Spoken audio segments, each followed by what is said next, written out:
No question about it, it was the Sherwood Show as Kiefer netted his first career hat-trick in the Canucks' 3-1 win over the Colorado Avalanche. Let's break it down on Rink Wide Vancouver.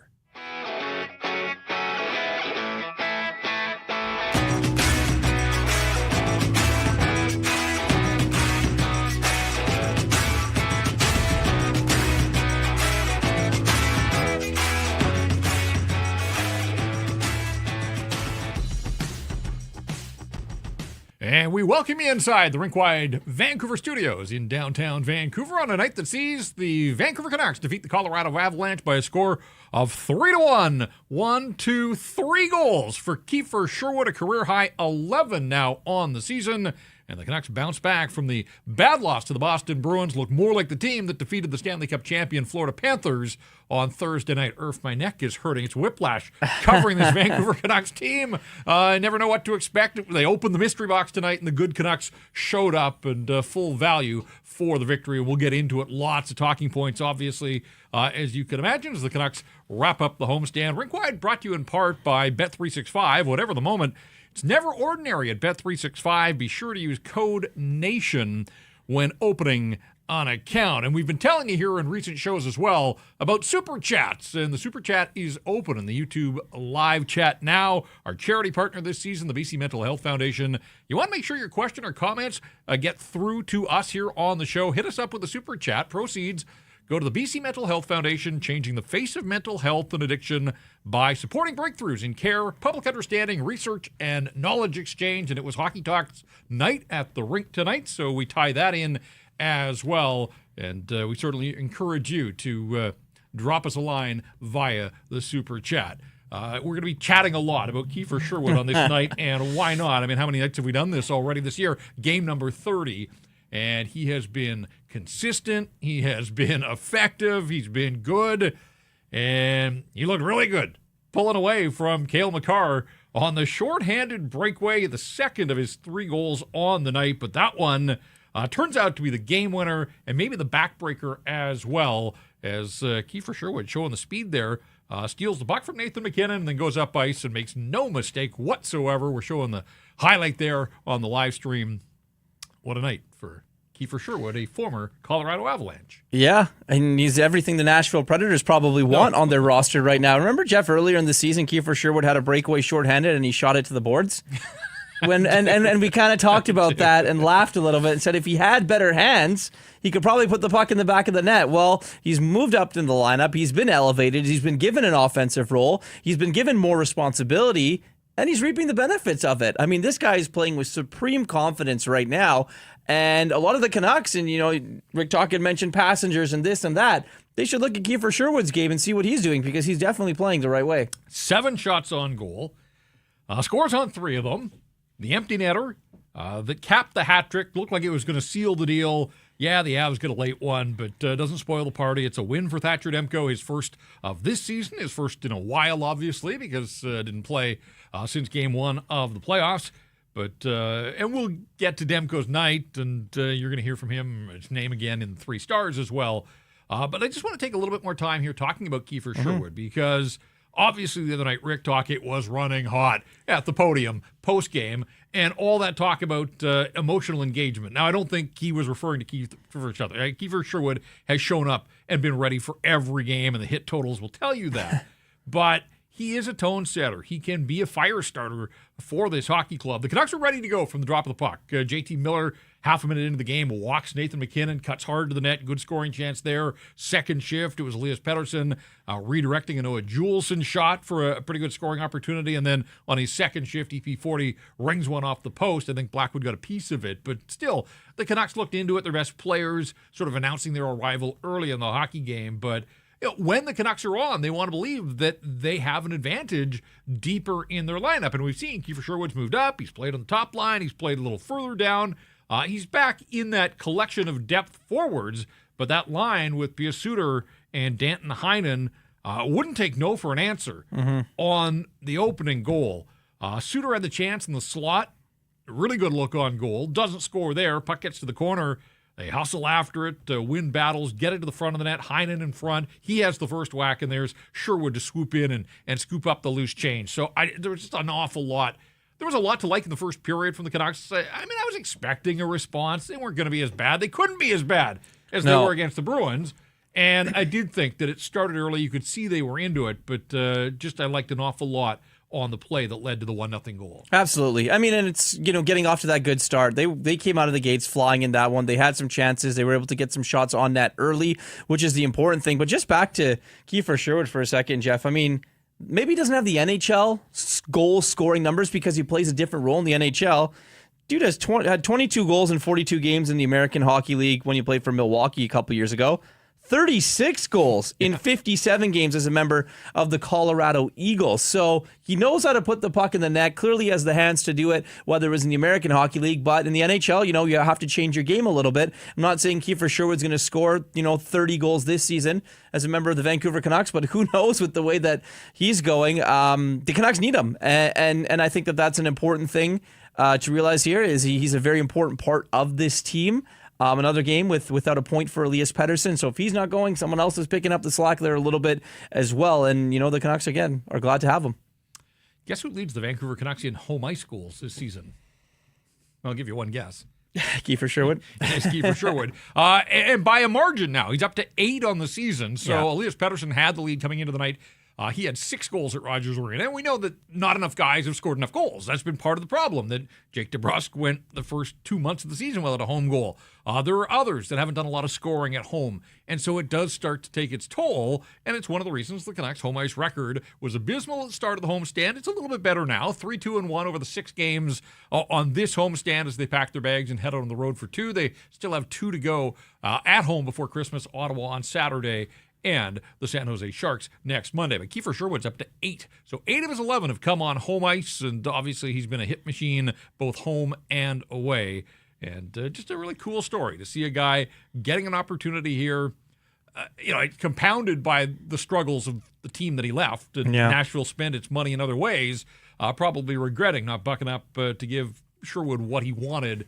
Ultimately, it wouldn't have cost them that much, but it's costing them now because he's up to 11 goals and has all 3 of the Canuck goals. Looked like he was going to be the only goal scorer in this game before Val Nichushkin scores with 46 seconds to go to spoil the Thatcher Demko shutout, but we should probably jump into that storyline as well.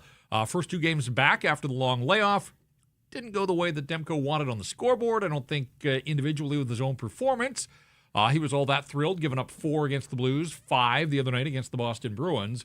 And with Kevin Lankinen down and out with the flu for the last couple of days, first time this season we see Thatcher Demko start consecutive games. He looked into it early, and he had to be. It's Nathan MacKinnon, it's Rantanen, it's Cale Makar, and they had their moments in this game. They had 4 power play opportunities and didn't do anything with them there. Your goaltender has to be your best penalty killer, but the guys in front did a really nice job limiting the Colorado chances, and we know how much firepower the Avs have. But I just thought Demko, he looked big in the net. He looked, there was conviction to his game where maybe he was a little slow on some of his reads. The other games that he had played, that was to be expected after the long layoff. This look, I'm not going to sit here and say like that Thatcher Demko from last year, the Vezina finalist, is back, but this is an encouraging step forward for him, and at the end of the night, gets the W. Yeah, and I think with Thatcher Demko, there were parts of this game where I had someone text me saying that he looked a little slow, but I don't think it was slow. I think he was just calm, and he looked good, and he knew where he needed to be more often than not. And I think that that's going to come with more reps. That's going to come with him, getting used to being back into NHL action. And you mentioned going up against McKinnon and Makar and Nichushkin and Rantanen and the power, the explosiveness of the Colorado Avalanche. You had to be up for this game, not only Dr. Demko, the rest of the team as well.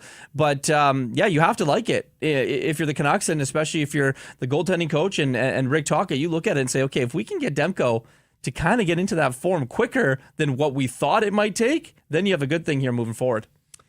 The final number on Demko, he stops 30 of 31, as we said. Nichushkin driving to the middle there, set up by Rantanen in the final minute of the third period. It's unfortunate. It would have been a cherry on top, obviously, for Demko in his return to the lineup here to get a shutout, but he'll certainly take the victory. That's the most important thing. It's the most important thing for the Canucks as well. Starting a really difficult stretch here, 3 and 4 nights with some travel into Utah, the Utes, or whatever we're calling them, Utah Hockey Club. They're playing better of late, and then the back-to-back is into Vegas, and the Golden Knights, one of the best home ice teams. By the way, both Utah and Vegas off until the Canucks come calling. So the Canucks had to play tonight. They'll have to travel, and both of those teams lying in wait. So we'll see. But this is a team we know that's had success out on the road, so maybe they're relishing packing the bags and heading out on the quick road trip here again, back home for a Saturday night game against the Ottawa Senators. The Canucks are 16-9-5 as they hit the 30-game mark. And we have said all along, the record is pretty damn impressive, all things considered. The games themselves haven't always looked as good as this one did start to finish.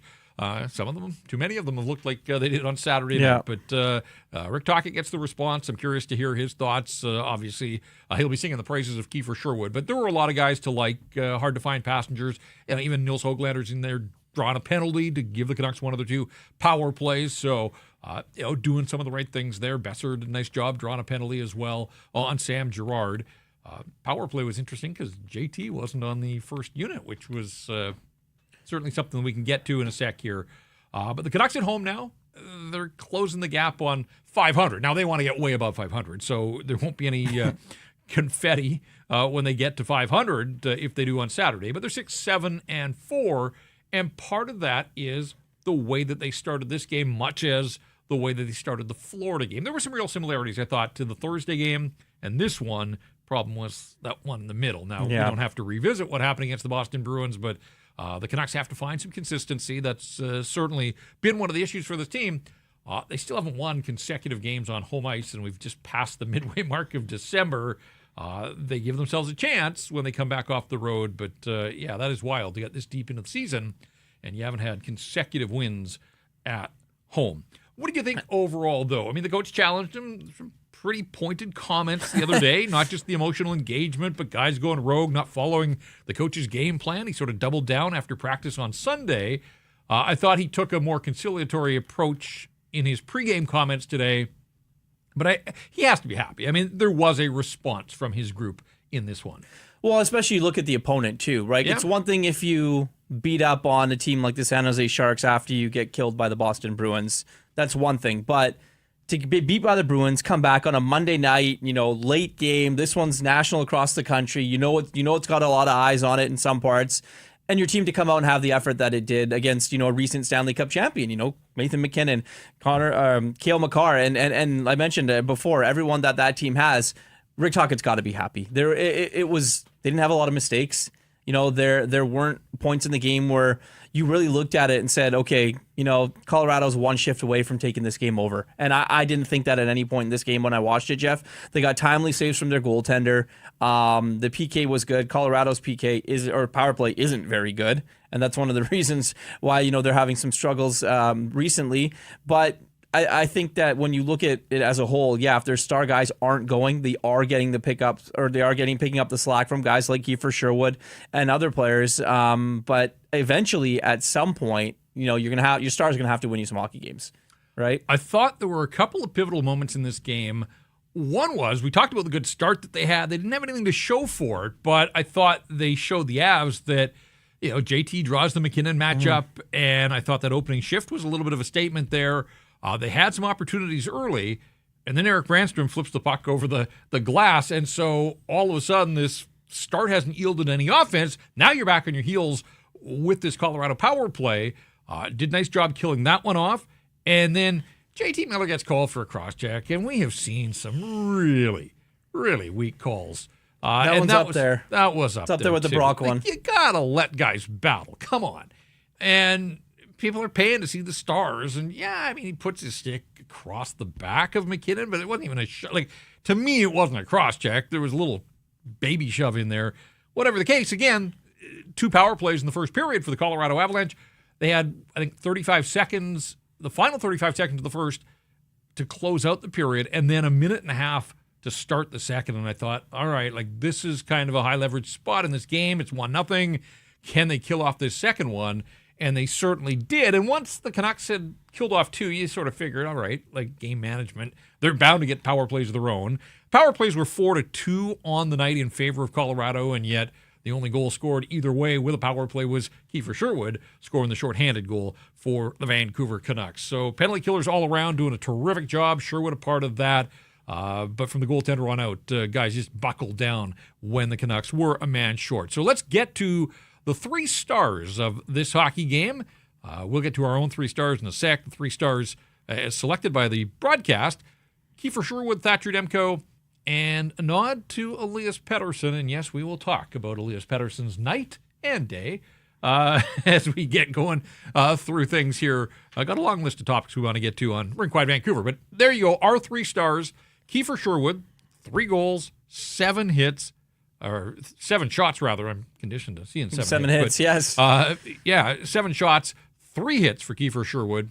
Thatcher Demko, as we said, stops 30 of 31 is the final tally on the night. So I think a big step forward for Thatcher Demko. He can feel good about his performance. The team in front of him, obviously.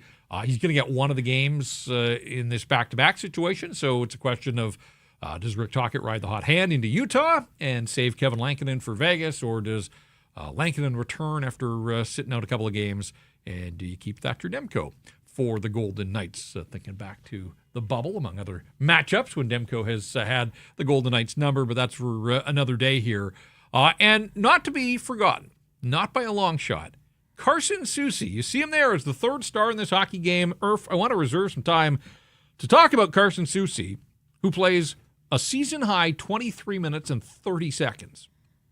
Obviously, it was Quinn, Hughes, and Cale Makar on the marquee in terms of the defensemen that you were going to watch in this game, but they each had an assist. Hughes on an empty netter and Makar in garbage time. So they get their points. Quinn doesn't make any ground on Cale Makar. He did for a moment there. But for my money tonight, Carson Susi, the best defenseman and one of the best skaters on the ice. So he comes within 7 seconds of a career high in ice time. Like, they leaned on him. And when you think of, it was a nightly talking point, the first 20 games. It's so good to see him having sorted things out here. Whatever has changed for him, it's working. He was aggressive. He was assertive, active stick. In his 23 minutes and 30 seconds, 6 minutes flat of penalty kill time.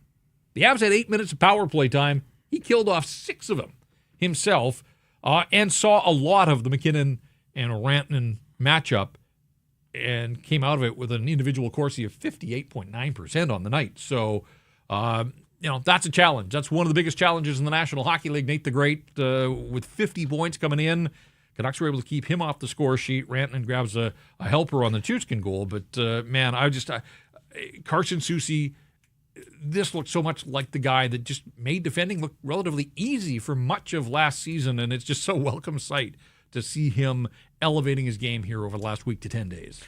This is the player that they kind of went in and hoped that they got when they made the acquisition for it, or when they signed him, right? Yeah. I think that this is the player that they wanted. It's taken some time to get here, for sure, Jeff, but it's a good look. And credit to him, right?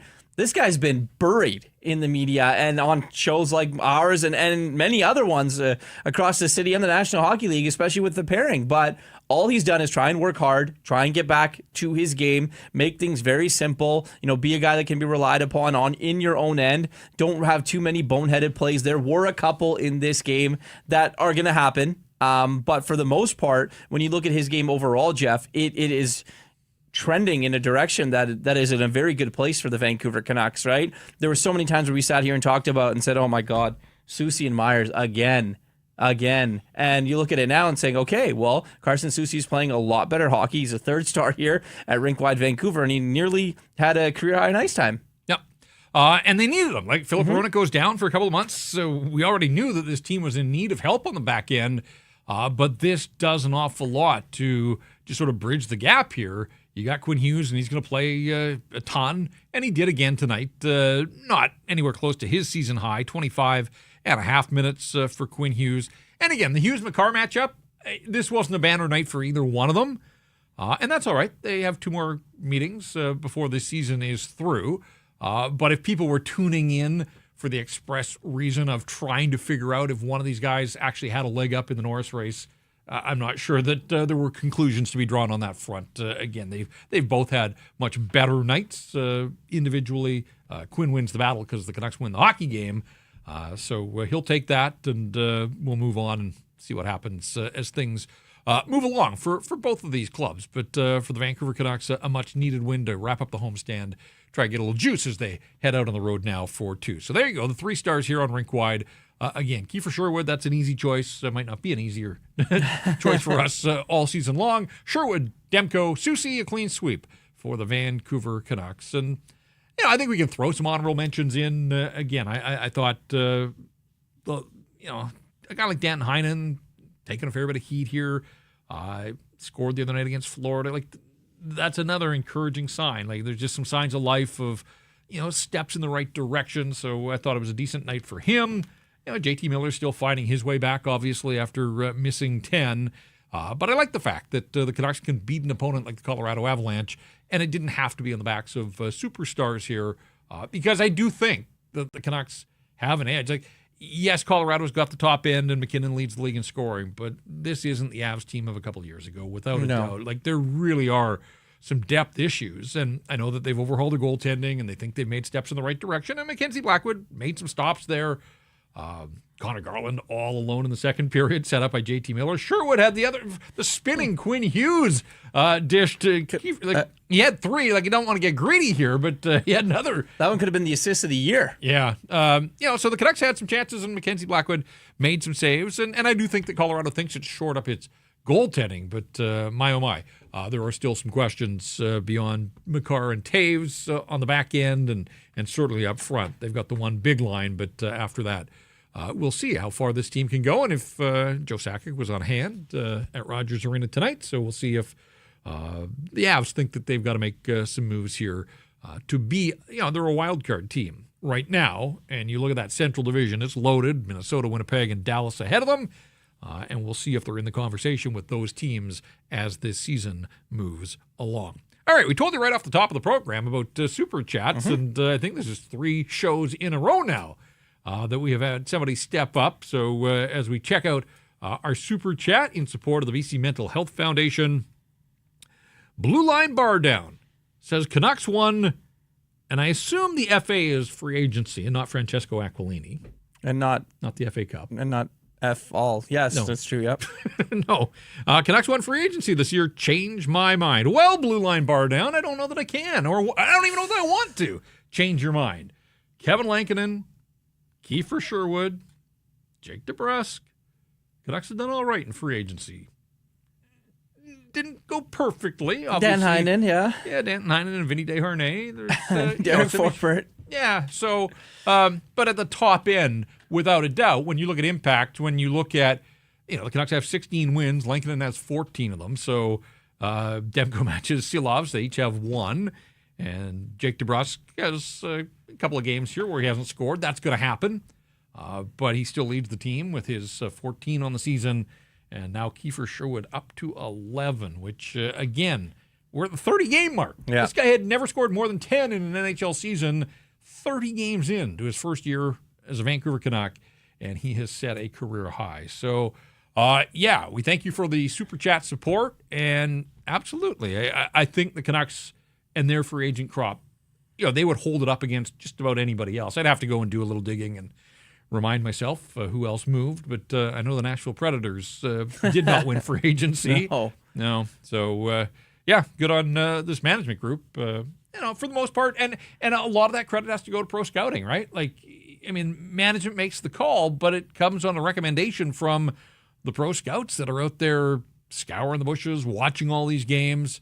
And that's been an area, I think, under this group compared to the last management regime that's really been a step in the right direction for the Vancouver Canucks is their pro scouting. And so I watched the playoffs. I was there in Nashville. It was undeniable. Kiefer Sherwood was a pain in the ass. That's the term that's been used an awful lot by the Canucks. But it's one thing to play against a guy and, 6 games, he was difficult to play against. You have to make a decision. Is that a guy that you want to commit both money and term? And it wasn't it's looking like a deal. It's looking like the deal of the century right now. But it's still, there's a decision to be made there. Does he fit in with what you're trying to put together? Does he, fill a role, weakness?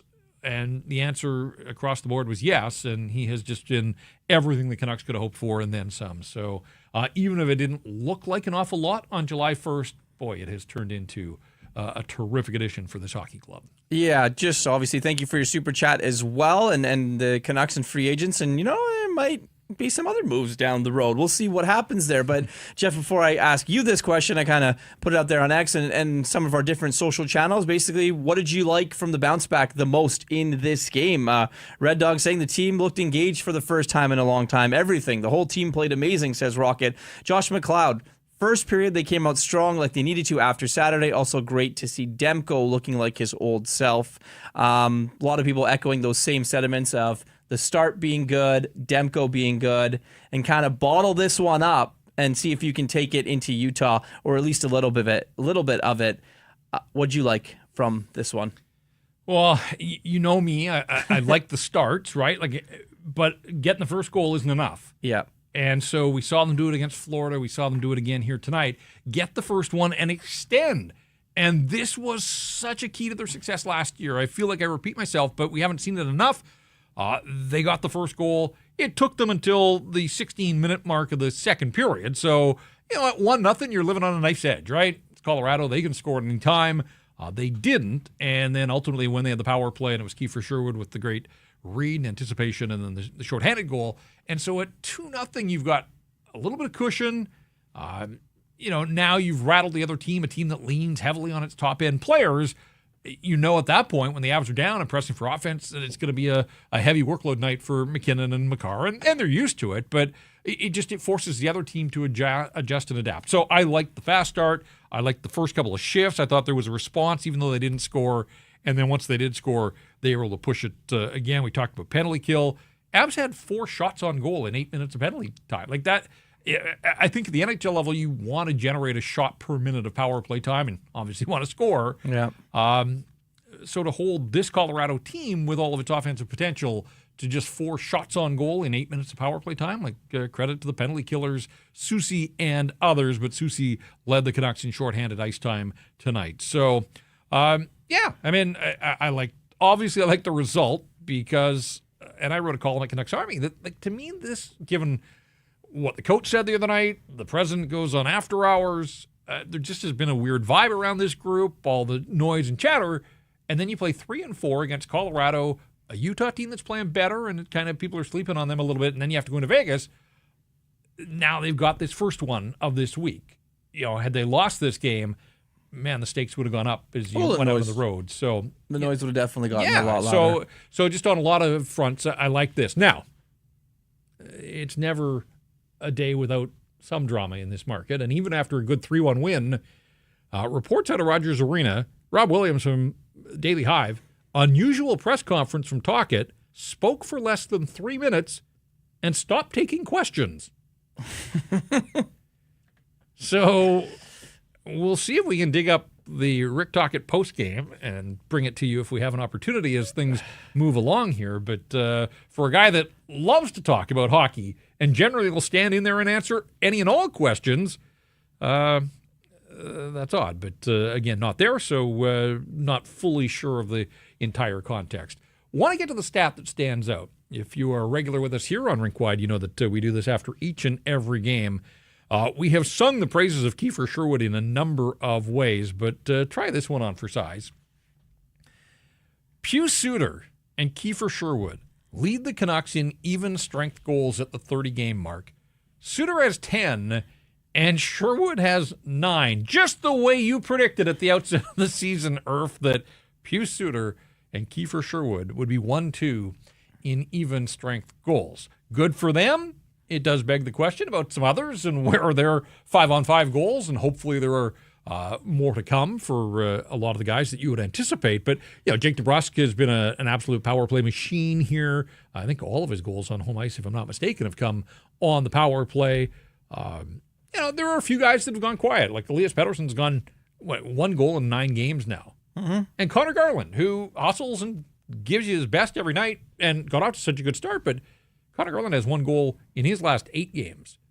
And JT Miller, and yes, he missed 10 games with the personal leave.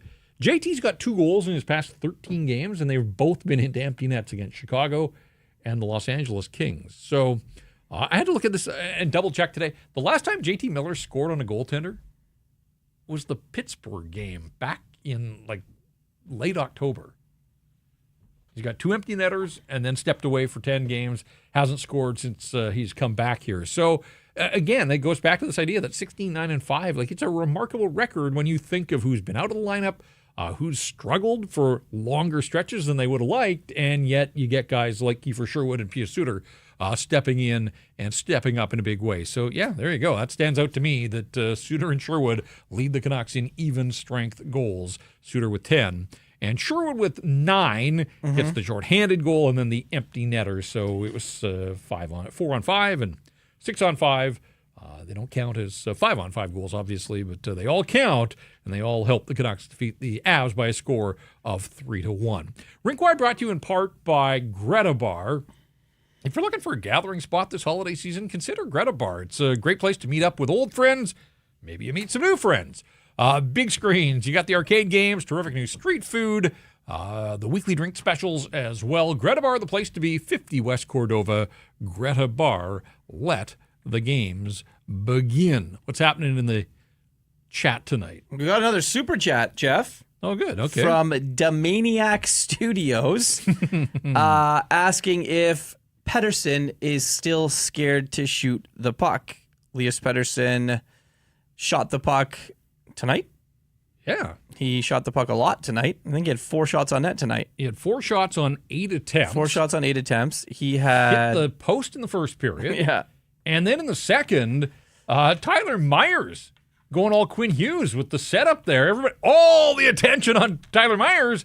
The Avs left Petey wide open there on the backside and had all day there. Got a pretty good look as well. So, no, there have been some moments through the season where you're like, shoot the puck, but this wasn't one of them. I thought, again, he's not on the score sheet, and people look to that. That's fine. They win the hockey game. But I thought that, like everybody else, I thought Petey pulled on the rope in the right direction tonight. I thought he dug in, and no, I thought he shot the puck with sort of some conviction in this hockey game. So we like the super chat, but I think I'm going to have to tell you that, no, not afraid to shoot the puck. Yeah, in fact, I thought he looked dangerous. 2 against Boston, none against Florida, 5 against St. Louis, none against Tampa, and 1 against the Columbus Blue Jackets for his last 6 games. Obviously, 4 here tonight against the Colorado Avalanche. Jed Lawson, I really want to see Petey unleash that one-timer. Defenders right now have zero respect for it. If he gets blocked a few times, they might start thinking twice about stepping in front of it. I also think it's part of a lot of teams are defending the Canucks a certain way, right? A lot of people know on the power play or when he gets into that spot, it goes that way. Like if Pettersson's open, Quinn's looking for him or Quinn's looking to shoot the puck to the net. And, the defenses and players are planning around that. So it's in order for Elias Pettersson has to adjust to it and try and do things differently where he can find himself to get open into these shooting lanes and at least get the puck on net. But you're right. We haven't really seen it that much, but I just think that that's one, people are taking that away from him, and 2, he's just not getting himself into the positions to be able to go and do that. Yeah, look, they need him to score. He's got 1 goal in his last 9 games. That's not enough. And that's part of the reason that it's been 1 step forward, 1 step back. Not just him. I mean, I just outlined. It's Miller, it's Garland, it's Pettersson. And even Brock hasn't been terribly dangerous since coming back from the head injury. So, I think if you spin that and say, these guys are going to score again, that's a positive. That they were able to keep their head above water here on the homestand. Lankinen had the big game the other night against Florida. Now you got Demko. Like, this is the idea of having two goaltenders that you can basically run with and rotate, and we'll see how they're handled here. But now, if this is an indication that Thatcher Demko has shaken off some rust, then, yeah, like the Canucks are going to think that they've got an edge on a lot of teams on a lot of nights, regardless who they've got in goal. So, still need some help on the back end. There's no question about it. And, you need your top-end guys going with a little more regularity and consistency than we have seen through the first 30 games. But, man, at 16-9-5, 37 points, it's hard to argue with the record and the point total. And, this was a good night. Edmonton lost. Crazy game. That game was wild. 6-5 Florida in the Stanley Cup rematch. Sam Reinhart scored one of the worst goals you're going to see for a goaltender to allow in that you'll ever see. Dallas was a winner at home over Washington, so one of the Western powers was victorious. But the updated standings now in the Pacific Division, Vegas on top with a little cushion at 43 points. LA at 39 with a game in hand there. Edmonton's got 38 points, but the Canucks keep pace. They pick up 2 points on all those other teams that were ahead of them, and the Canucks still have a game in hand on both Vegas and Edmonton. And, the Canucks, put a little distance between themselves and the Chase Pack. They're 2 points up on Calgary, 4 points in front of Utah, and they will go head-to-head with the Utah Hockey Club on Wednesday night down in Salt Lake City. I mentioned it briefly in passing, but want to double back here. It took the Canucks a while to get a power play. They finally did. Besser hustling down. Sam Girard clearly held his stick. So that put the Canucks on the power play. They line up for the faceoff. There's Petey taking the draw. There's Brock out there. Jake DeBrusk, Connor Garland, and, of course, Quinn Hughes. But no JT Miller, which was fascinating to me. Now, he was just out on the ice when the penalty was called, but so was Brock Besser. Besser drew the penalty. And so Miller got out with the second unit. And the Canucks had the 2 power plays both times. They stuck with the group that didn't have JT on the power play. And I wonder, and I was hoping that somebody was going to ask Rick Tocchet, but if he left the podium after 3 minutes, I don't know if this question came up. But the other night, on Saturday after the game, he talked about guys going rogue on the power play. He doesn't name names, but I did wonder if JT was one of those guys, and was this any sort of punishment for that, or was this more of a nod to a power play that's been working without JT Miller? When he was out of the lineup for 10 games, those other guys stepped in and did a pretty nice job, and so the power play didn't have it the other night against Boston, and whatever the case, Rick Tocchet not using, it's noteworthy. I don't know if we go deep on this, but it's noteworthy when one of your top scorers and a guy that basically has run the power play is out there with the first unit. Well, I think that's exactly what it is. It's a guy that the power play, as much as Quinn's the quarterback, everything as we thought ran through JT Miller, and obviously it didn't here tonight. And I think it's a little bit of both, Jeff, where you look at it and say, okay, this power play was doing pretty good when JT wasn't in the lineup. Maybe you wanted to balance things out a little bit. Maybe, there was something else that completely went out, and maybe it was a little bit of punishment for going rogue the last game and having things not work. But, maybe JT needed a chance to sit down and watch that power play and see how it had operated. And, think and see what you could do better when you're in it. But I can't see it being something that happens for a long time. I mean, I don't know if the Connor Garland experiment on power play 1 is going to last that long. Jake DeBrusk probably deserves to be there just with the amount of goals and the way that he can put the puck in the net, but you're not going to see JT Miller off that top power play unit for a while. No, I tend to agree, and Connor Garland is probably the guy that comes off. DeBrusk's done such a good job of getting to the front of the net, staying there, finding the loose pucks, and he joked about it the other day that there have been some greasy ones, but hey, they all count, and you put yourself in the right spot, especially on that power play when Quinn is dealing, the puck's going to find its way to the front of the net, and you better get your stick on a few of them, and Jake DeBrusk's done a really nice job of that. Now, again, this wasn't a night for the top of the Canucks lineup. DeBrusk plays 15 and a half minutes, just the one shot on goal. We talked about Elias Pettersson, 16 and a half minutes. 4 shots on the 8 attempts. Brock Besser didn't have a shot on goal in this hockey game. And JT Miller, as he's still trying to find his way back into all of this, 17 minutes and 6 seconds of ice time. A minute 22 of that on the power play. Miller had one shot. He did have 6 hits to lead the Vancouver Canucks, so he's been physical in each of the last couple of games that he's played, and a welcome addition in the faceoff circle, which is where he does a lot of his good work. It's unique. Like, he just chops at the puck, essentially. I'm surprised other guys around the league haven't figured out. He's just got so much power when he does it. I guess, but I'm surprised somebody hasn't found a counter somehow. Just put your stick there and whatever. It's an effective move for him. It's pretty unorthodox, but he goes 10-3 in the faceoff circle and led all skaters in faceoff wins in this hockey game. So, and not a dominant performance, but again, I just thought that first shift where he took the puck in full flight and almost scored. Leans on Nate and gets the angle on him and then cuts hard across the goal mouth. It was a fair bit to like there. So, yeah. We got 2 super chats. Good. Keep them coming. Jacob, I want to get to the second one first from KC SHFL. Oh, Casey Shuffle, I think. Casey Shuffle, yeah. Got in the other night with a super chat. Do the Canucks need to generate more scramble chances? Last year, they seemed to score off a lot of set plays in the opening minutes of periods. What say you, Jeff?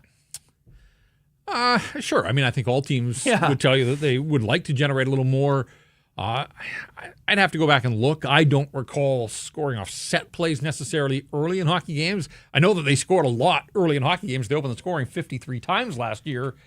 They also had 33 games where they pushed that to 2-0. So, that's why I keep coming back to this idea of getting a lead and then extending it. Now, scramble chances, there's a couple things. That means getting bodies to the net, getting the pucks there, making life difficult on goaltenders, trying to take their eyes away, willing to battle to stand your ground in front of the net. And kind of that first goal, I think, is a classic example of a bit of a scramble, right? Like, Heinen gets the puck to the front of the net, Blackwood's down, he makes the first save, but good on Sherwood. The anticipation was there, and he finds the loose puck and is able to tuck it home. So, I'm sure Rick Tocchet would tell you, he'd like more of that. I don't know if we're talking 5-on-5 or on the power play here. Whatever the case, sure. I think there's room for improvement in that area of the game, and I think most teams would tell you that. All right, the other one from Blue Line Bar Down again. You mentioned that we might get to this earlier in the show. Any comments on the PD talk from Elliot Friedman today? Elliot Friedman's... We've reached that portion of the program, haven't we? Yeah, we kind of have. I mean, look, I think I think a lot of people know what's been happening and what's being said and what's being talked about. Elliot's talked about the Canucks and Elias Pettersson and JT Miller and everything on his podcast for quite some time. He mentioned, and it was a thought, it wasn't a report, in his head about the Canucks and Buffalo, and potentially, exchanging players, being Elias Pettersson and Dylan Cousins and Bowen Byram coming back the other way. I think that's kind of how he worded it. I think Quinn wasn't not Hughes, the other Quinn from Buffalo might have been in that too a little bit. Jack Quinn, yeah. But look, maybe you go first, and then I kind of echo that after. Yeah, look, I'm not shocked. I mean, you heard Rick Tocchet at the podium the other day. Doesn't name names, says 3 or 4 or 5 guys not emotionally invested. I think it's pretty evident that Elias Pettersson was one of them. There were a lot of guys that sucked the other night against the Boston Bruins, right? Like, it's not fair to put it all at the feet of Elias Pettersson, but last week it was Petey, that's all you guys want to talk about. And then on Saturday he says, guys aren't emotionally invested. Then he doubles down on Sunday after practice and says, well, the Edmonton Oilers have guys at the top of their lineup that win them hockey games. We don't have that. And I was like, wait a second here. Like, whoa. So it feels like there is some friction. You go back to the playoffs. It obviously didn't go well for Elias Pettersson individually. And then the tendonitis, and the coach kind of shot that down. There's enough examples that there is some friction there. Like, I just don't know how anybody could look at the situation and think that there isn't some evidence that maybe the coach and this player don't see eye to eye. The organization's committed to the player, but the rules of the CBA don't allow Elias Pettersson to have trade protection in the first year of this extension. That's just, he hadn't accrued enough years of service. So he is without trade protection. And as much as we've said, the record looks decent, but we know that those first 10 or 15 games were, quite frankly, dreadful for Elias Pettersson. And then he started to gain some traction through the month of November, but again, his production has slipped a little. And So if this is the organization just sort of testing the waters, seeing what's out there, that is part of a management crew's role in all of this. And we know that this management group is aggressive. We've seen that. So, I'm not shocked by any of this. Elias Pettersson still plays for the Canucks. I'm not expecting that he's going to get traded tonight during the podcast or tomorrow or before the roster freeze. But if this management group has come to a conclusion that even though he's had a 102-point season and has been a star in this league, that maybe they think his best years are already behind him, that they don't think that he's going to be able to elevate come playoff time, I'm not shocked by any of this. Yeah. Look, I put this out earlier today. I said, where there's smoke, there's fire. When a player's name is in the news. Are the Canucks going to trade Elias Pettersson tomorrow? No. This management team is smarter than that. It's a good bet. A lot of other teams are going to be calling Vancouver soon. Listening and making phone calls is part of the job for Patrick Allvin and Jim Rutherford. Not just on Elias Pettersson, on guys like JT Miller, on Brock Besser, on Thatcher Demko, on whoever on this team except Quinn Hughes. That's probably the only player they're not going to take phone calls on. But it's their job to do it. Now, I don't think that, there's a trade imminent. I really don't. I don't think that, the Canucks have gave up on Elias Pettersson. They just signed the guy to a $90 million contract. You just sort of talked about, him not having enough service to have protection in that first year of his extension. The interesting thing is okay, the extension kicks in. Well, what if Pettersson wants out? That's another question as well. That could come down the road in a couple of years. They clearly committed to him. He's going to be here. But the fact that this is coming out, it to me, it just says that there's something there, whether it's the management or whether it's the head coach or whether it's something, or it's the player, that there's definitely something there. There's enough there that there's a conversation that was had between two teams. Of course, it may have had or may not have happened. Elliot just thought it was a thought, but I definitely think that there is some smoke to it. From the a positive thing for the Vancouver Canucks is if they look at it, Jim Rutherford's going to get a call from 31 other GMs in the National Hockey League right now, or at some point, and be like, okay, well, if Pettersson's in the news to Buffalo, we've got a better offer, we've got a better package, and who knows, the Canucks might not even deal him. The Canucks might keep Elias Pettersson, and they probably will, but as jobs as a general manager and, a president of hockey operations, you need to go out and have these phone calls and just see what's out there for not only Elias Pettersson, but for absolutely everyone in your roster. And I think that that's what's made Jim Rutherford and Patrick Allvin so successful in doing their job and executing at a high level, is because they're not afraid to have these phone calls and tough conversations. Well, and a couple of things. One is the Buffalo Sabres are a tire fire, right? Yeah. Like their owner flies into Montreal to have a team meeting to try to calm the waters. Lindy Ruff the other day saying, I've never been through anything like this. I got to get my team out of it. They're winless in 10. So, yeah, that looks like a team that might be willing to absolutely, blow up what they've got. And they've got some nice pieces there.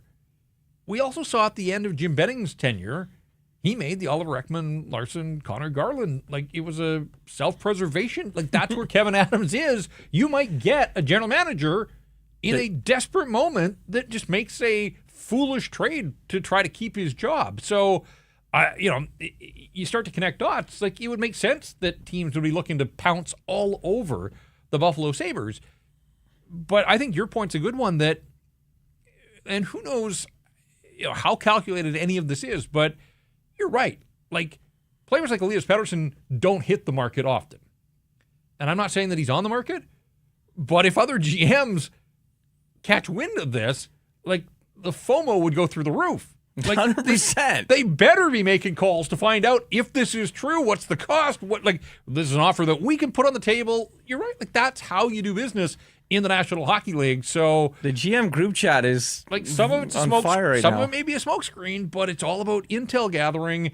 And look, Jim Rutherford's been around the block a few times. Like, he's a pretty shrewd operator. We know that Patrick Allvin's pretty aggressive. This may just be about sort of gauging the market on a player like this one. Maybe not for now, but what if they come through another playoff and it doesn't go well for Elias Pettersson? Mm-hmm. Like, what if that just reinforces the coach's idea that this isn't a guy that when the chips are down, then they'll still have time after the season. At the draft and before July 1st. And so you want to gather as much info as you can. Look, it's great fodder for shows like this one, but I'm with Irf. Like, this didn't come completely out of the blue. Consider the source, Elliot Friedman. He's as tapped in as anybody. He knows who's talking to whom in the National Hockey League. And I have to believe that there's a little bit of smoke here, and we'll see if that smoke becomes more than that. And, of course, the roster freeze coming up at the end of the week. So that's why I don't think anything is absolutely imminent here. But no. We shall see. And, if, there was always that talk just before Liz Pettersson signed the extension about squeezing him a little with a trade to Carolina. When you think of all the places that he could get dealt, Buffalo probably not high on his or anybody's list. And was this a response here tonight? Again, I thought he was more invested. Max Sassin we haven't really talked about Sassin. Yeah. Made the nice play to get the puck to Pettersson for the shot that went off the post. I didn't notice Sassin an awful lot other than, his speed certainly looks like he's NHL ready. This is his 11th game. So he kind of separated himself now when we think of all the other guys that have had runs. I mean, Ratu had a run basically at center because Miller was out there for a while. But Archie Baines, it's kind of been a couple of games here and a couple of games there, in and out of the lineup. Like Max Sassin, right now it feels like he's one of their 12 best forwards in the organization, and I don't see him. I don't think he hurt himself with his performance in this one. Maybe he didn't grasp the opportunity and do a lot with it after scoring the other night, but playing on the line with Pettersson and DeBrusque, they got that Casey Middlestad matchup for the most part. Just looking at the final line, Sassin plays 13 minutes, so that's back-to-back games that he's basically be in the 13-minute mark. Didn't have any shot attempts. As I said, I didn't notice him an awful lot in this hockey game. We'll see. They want Petey going here, and then they play him with a guy that's got 11 games of NHL experience and really, for the first time, playing above the fourth line. I don't know that Sassin and Pettersson necessarily are going to be the fit that this organization is looking for. No, I definitely do agree with that. I mean, Sassin's been a nice story. Yep. I think that, he's earned himself another game. And that's kind of the way that he has to go and play it now, right? Every game is an audition for your next game, and he's definitely playing with the lifeline, right? Like he's one of those guys that's out there, every single shift trying to make something happen and looking dangerous. And when he gets to puck, he doesn't look out of place. And I think for all of the call-ups that they've had and everyone that's come up from Abbotsford, he's the only one that's stuck, and it's for those reasons, Jeff. He's the one that's playing desperate hockey, finding himself in the right positions, and willing to learn, willing to work, and willing to learn. And I think that's one of the things that's going to make him an everyday NHLer at some point here down the road. But it's proving to work very early on in his career.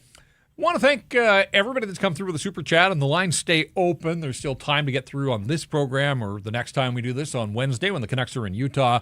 Hit us up in the Great Clips inbox. More than 4,400 hair salons throughout the United States and Canada. Great Clips, the world's largest hair salon brand and official hair salon of the NHL. Salons are locally owned and operated, open 7 days a week. For more information, check out greatclips.com. Great Clips, it's going to be great. And again, we want to mention that our super chat partner is the BC Mental Health Foundation. Canucks beat the Colorado Avalanche by a score of 3-1. Night for Kiefer Sherwood, one that he will always remember. Goals in each of the three periods, 5-on-5 in the first, shorthanded in the second, and then the empty netter. I couldn't tell. Did the hats rain down? I think there's a few, yeah. Okay. It's cold these days. Mid-December. A lot of people wearing toques right now. That's right. Probably why. Yeah. Anyways, good on Kiefer Sherwood. We did that Quinn Hughes had an assist. Again, you don't control the way games flow and unfold. A lot of build-up about Hughes versus Makar. I thought Makar fought the puck a little bit at times. Obviously, he's an incredible player. It looked, once they were down, maybe trying to force the issue a little bit to do too much. He plays 28 minutes and 5 seconds. What did he have, a 3-minute shift there after the power play in the third period? So Makar plays 28:05. We talked about them leading on their top players. Nathan McKinnon, 24 minutes and 15 seconds. Mikko Rantanen, 23:28. So, that's a heavy workload. I just don't know that you can continue to lean on those guys all the time, night after night after night. But that's the way that this team is built. It's a top-heavy group, and Top of their lineup, absolutely among the best in the National Hockey League. Just on the Hughes-Makar comparison, Makar at 28:05, and Quinn Hughes ends up playing 25 minutes and 14 seconds, so a pretty manageable night for Quinn. He can handle 25 minutes all night, every night, all year long. As my ear goes flying there, but I'm getting that excited about Makar versus Hughes. But yeah, not neither one of them in the stars. Not the kind of night that would warrant that consideration. So, that was one of the storylines that sort of went by the wayside a little bit. Yeah, and it's okay that happened. It happens. I mean, they're going to be stars, and we're going to talk about them a hell of a lot more in games and their careers. But it was just one other thing as we just on the trade talk around Pettersson, and I tweeted this out, and I wasn't trying to stir the pot, but there was a Buffalo Sabres scout in the building, and like every game is scouted.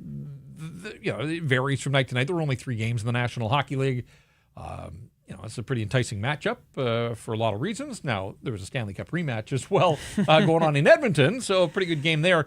But the Sabres aren't always in attendance at Canuck games. That was sort of the notable part for me.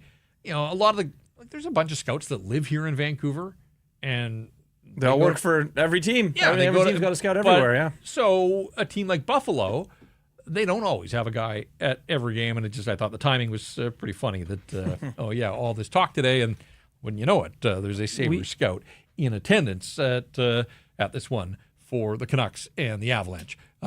Maybe he was just watching the Avs, or maybe he wanted to see Makar and Hughes. Who knows? All right, relatively quiet night in the National Hockey League, but things will pick up again tomorrow, which leads us into our line of the night, brought to you by Bet365. Where are you looking, Irv?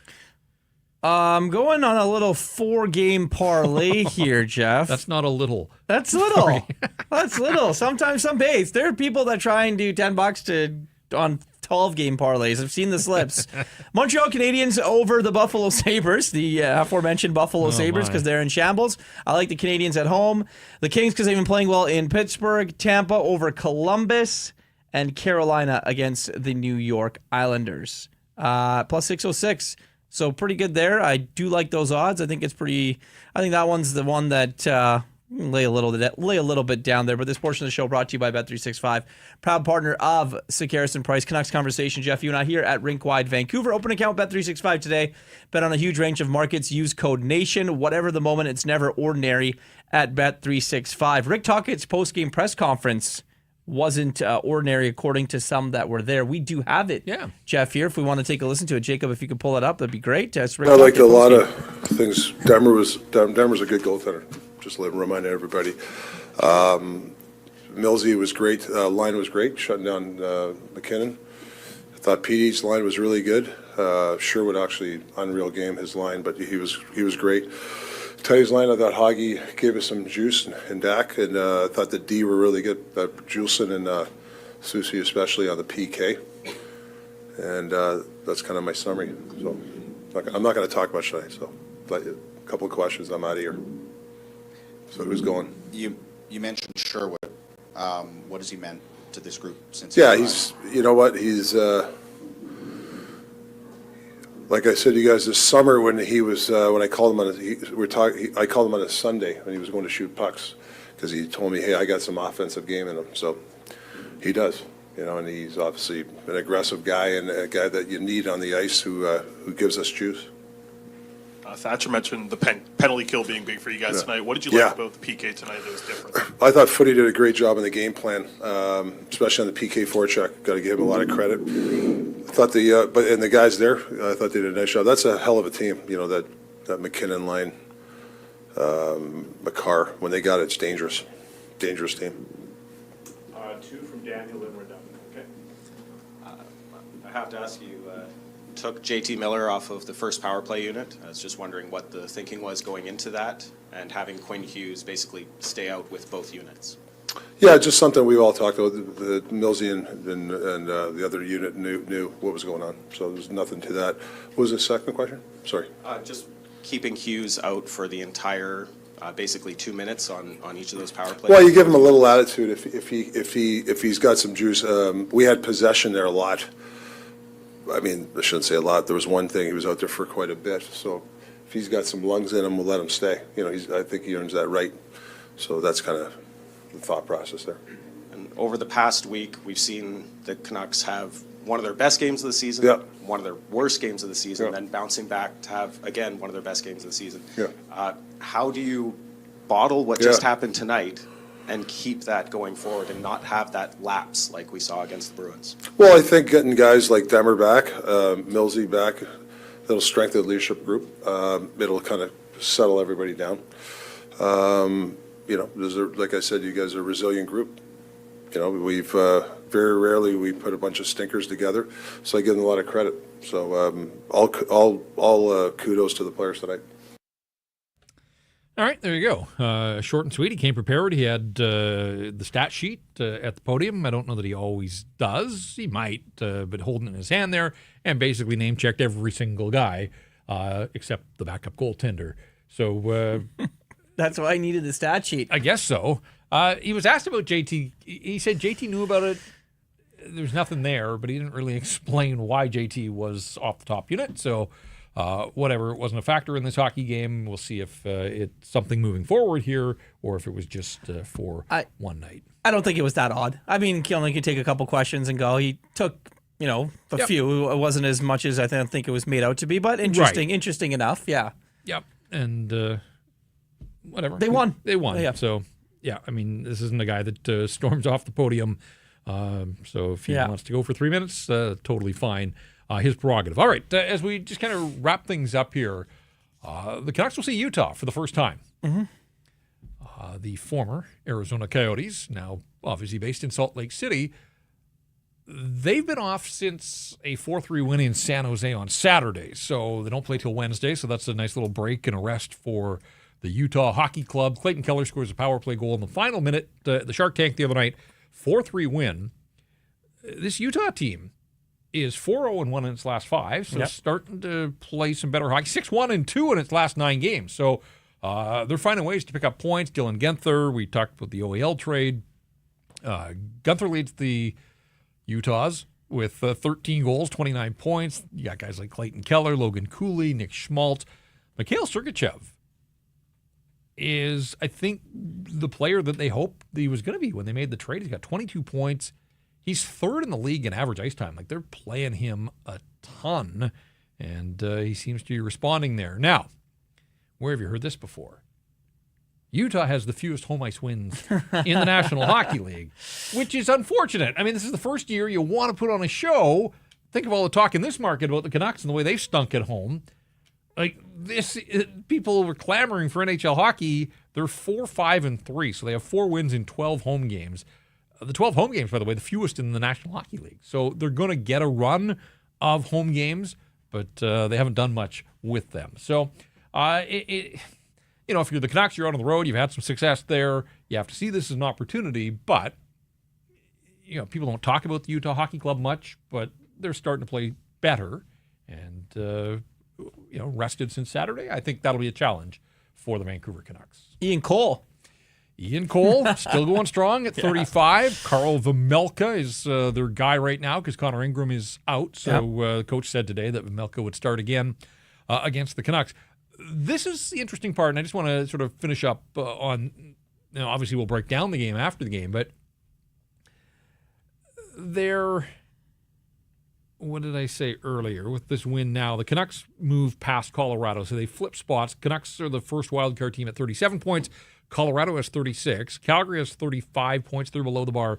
And then Utah has 33 points. So Utah is 3 back of Colorado for the final wildcard spot. There's still a lot of hockey to be played. We'll see if they can hang with the big boys. Mm-hmm. We know that this was Arizona and playoffs. They kind of were allergic to playoff hockey a lot of years in the desert. But first year in Salt Lake, an aggressive owner with deep pockets, an organization that has squirreled away so many draft picks and assets. They've got trade capital. I just wonder, do they get the signal from ownership to, they've got all oodles of cap space. Like, to me, they're interesting just because they could be a bit of a wild card in the mix if they can stay with the pack up until the trade deadline. It wouldn't shock me to see this owner say, hey, I want to see playoff hockey here in the first year of the existence of this operation. So Ryan Smith and his team definitely will be aggressive. I agree with you. If they're in it and if they're teetering on making the playoffs or maybe even in the picture by the time the trade deadline rolls around, I'm willing to bet a large sum that they'll be very aggressive. Yeah, and again, like Canucks have had their adversity and issues. Yep. They've been without two of their top defensemen in John Marino and Sean Durzi for most of this season. But they've got some avenues to go and approach that, and so just keep that in the back of your mind that they're below the playoff bar right now, but if they can sort of lurk in the weeds and stay within striking distance, it would not shock me to see them make a play to try to bring the playoffs to Salt Lake City. So the Canucks will make their first trip into Salt Lake for Wednesday, and then quick turnaround into Vegas for the second game of the back-to-backs on Thursday night at T-Mobile. We'll see if they can play like they did in this one. See if Kiefer Sherwood brings his good stuff out on the road. How does he back up a hat-trick performance, the first of his National Hockey League career, up to 11 goals, a career high for him. What a night for Kiefer Sherwood, and a good night all around for the Vancouver Canucks. Thanks to everybody for the input in the Great Clips inbox. Always great to get your feedback and contributions. We'll do it again on Wednesday night after the Canucks and the Utah Hockey Club. A reminder to check out Canucks Army. David Quadrelli already has his instant reaction to the Canucks win over the Avs. The Stanchies and the Statsies are coming. Canucks Convo and Sakaris and Price with their thoughts on this one throughout the day and throughout the week. And we'll be back to do this again on Wednesday. Fun night. Some great feedback and lots of talking points to come out of a 3-1 win over the Colorado Avalanche. Off day for the Vancouver Canucks, just a travel day as they make their way south. So they will not hit the ice here in Vancouver. Next time we see them, likely a morning skate ahead of the game against that Utah Hockey Club on Wednesday. That's when we'll be back with our next episode of Rink Wide Vancouver. For Jacob, working hard behind the scenes, and for Irf, I'm Jeff. Again, thanks so much for checking out the latest edition of Rink Wide Vancouver.